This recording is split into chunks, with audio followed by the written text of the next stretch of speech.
कहानी का आगाज एक गैर मामूली खामोशी से होता है, ऐसी खामोशी जो चीखती है। जैक की आंख खुलती है तो सब कुछ वैसा ही दिखाई देता है जैसा हर रोज होता था, मगर फिजा में कुछ टूटा हुआ सा महसूस होता है। वो बिस्तर से उठते ही आदत के मुताबिक रेडियो ऑन करता है, मगर आवाज की जगह सिर्फ बेजान शोर सुनाई देता है, जैसे दुनिया ने बोलना छोड़ दिया हो।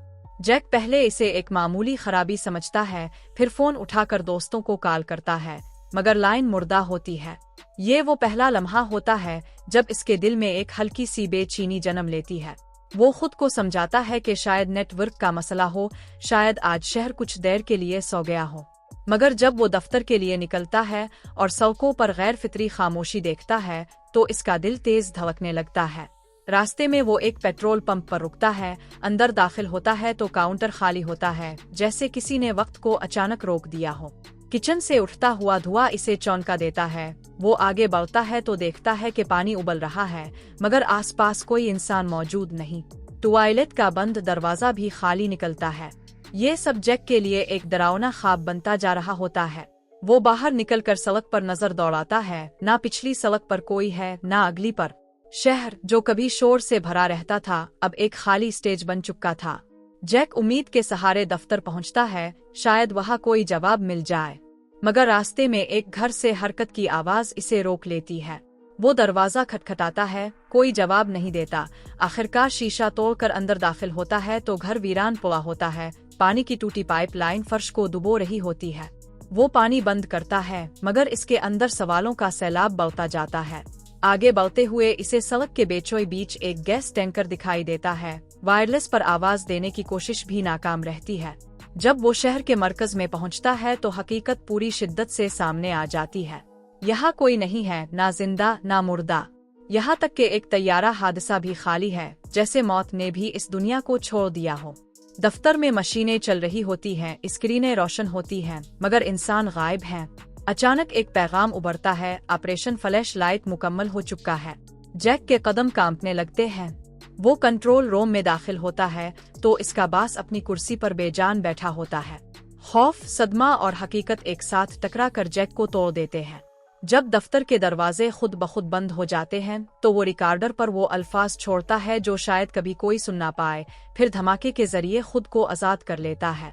जैक अब एक मिशन पर होता है। वो रेडियो स्टेशन से दुनिया को आवाज देता है, दीवारों पर अपना पता लिखता है, पुलिस कार के जरिए ऐलान करता है, मगर दिन, हफ्ते और शायद महीने गुजर जाते हैं, कोई जवाब नहीं आता। तन्हाई अब इसके जहन को खाने लगती है। पहले वो इस आजादी का जश्न मनाता है, बड़े घरों में रहता है, महंगी गाड़ियां चलाता है, कीमती कपड़े पहनता है, मगर ये सब खुशी जल्द ही खोखली लगने लगती है। इंसान के बगैर दुनिया एक कैद बन जाती है। इसका जहन बिखरने लगता है। वो ऐसी हरकतें करने लगता है जो इसके अंदर के खला को जाहिर करती है।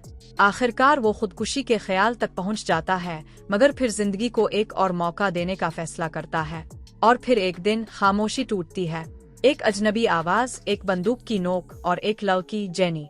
जैक की आंखों में आंसू और मुस्कुराहट एक साथ आ जाते हैं। इंसान की मौजूदगी एक मोजिजा बन जाती है। जेनी अपनी कहानी सुनाती है। वो भी इसी तरह अकेली जाग उठी थी। दोनों एक दूसरे में उम्मीद ढूंढने लगते हैं। वो शहर को दोबारा तलाश करते हैं, मगर कोई और नहीं मिलता। जैक अपने तजर्बे का राज बताता है। वायरलेस एनर्जी एक नाकाम तजर्बा, और जेनी के दिल में खौफ पैदा हो जाता है। वक्त गुजरता है, दोनों करीब आ जाते हैं, जिंदगी को दोबारा जीने लगते हैं, और तब एक और इंसान नमूदार होता है, हैप्पी। वो भी अकेला था, वो भी बच गया था। तीनों मिलकर एक नई दुनिया बसाने की कोशिश करते हैं, मगर माजी के साए और छुपे हुए सच आहिस्ता आहिस्ता सामने आने लगते हैं। हैप्पी का एतराफ, जेनी का खौफ और जैक की हसद भरी खामोशी, सब कुछ एक तूफान की तरफ बढ़ता है।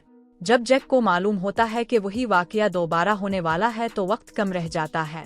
रेडिएशन बढ़ रही होती है, सुर्ख रोशनी हकीकत को मोड़ने लगती है। जैक समझ जाता है कि इस तबाही का जिम्मेदार वो खुद है। आखिरी फैसला वही करता है जो शायद एक टूटा हुआ मगर जागता हुआ इंसान ही कर सकता है।